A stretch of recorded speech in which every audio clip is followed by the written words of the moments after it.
Welcome in, gamers. Much love, Magic the Gathering players. Today we're talking about choosing to play second, knowing in what situations it's more advantageous to choose to go second. Now, it's important to know the pros and cons, the situation in which one is appropriate and the other is appropriate.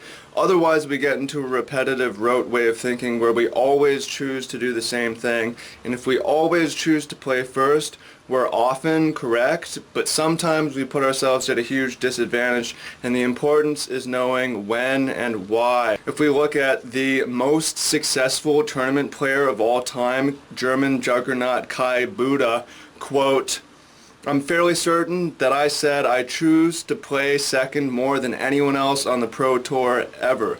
Best player of all time is the most secondist playing player of all time." Me and my brother studied Kai, and we went on to use this strategy to the two of us together finishing in the final 8 of a 1,600 person tournament against the odds, with our defining strategy being choosing to go second, going second 16 rounds in a row every single game of the tournament, and it was a huge advantage that resulted in us both finishing in the final 8 of Grand Prix Oakland 2013, qualifying for a Pro Tour and getting to go and travel in Spain, spend some time in Europe. So the rewards of going second can be huge, and the importance is knowing when and why. So check out this chart of the advantages and disadvantages. So you go first, you have the advantage of speed, but you have the disadvantage of cards.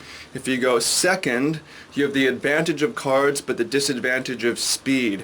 So it's important to know when speed is more important, in which you would choose to play first, and when cards are more important, in which you would choose to play second. Signs that speed are the defining feature of the game: short games where you want to win quickly or you're afraid of losing quickly, games in which you end the game with cards in hand, games in which you spend all your mana every turn. Those are signs that speed are more important and you would want to choose to play first. Signs that cards are more important and you would want to choose to play second. When there's long games, if the game ever comes down to top decks, if there's unspent mana over turns of the game, this is a sign that you can really use an extra card and speed isn't so important and you'd like to play second. A cheat code to identifying speed matchups versus card matchups is almost any time aggro is involved, it's a speed matchup. If you're playing aggro versus anything, it comes down to winning fast. If you're defending against aggro, it comes down to stabilizing and surviving.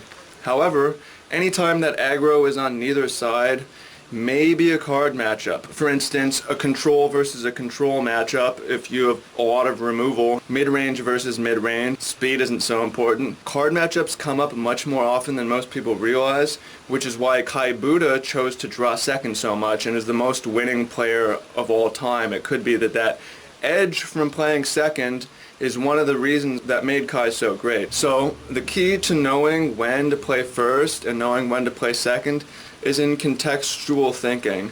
Not having rules where this is always right and this is always wrong, but always asking, in what situation is this right? In what situation is this wrong? In what situation is this an advantage? In what situation is this a disadvantage? This is a nuanced way of thinking, but the rewards are much greater as you can recognize when to diverge from the usual strategy and reap the rewards. So I hope you found this useful. Next time you play Magic, think about if it's a card matchup or a speed matchup. If it's a card matchup, choose to play second. Increase your chances of winning. Hope you find that useful. Let me know what you think in the comments, and I'll see you below.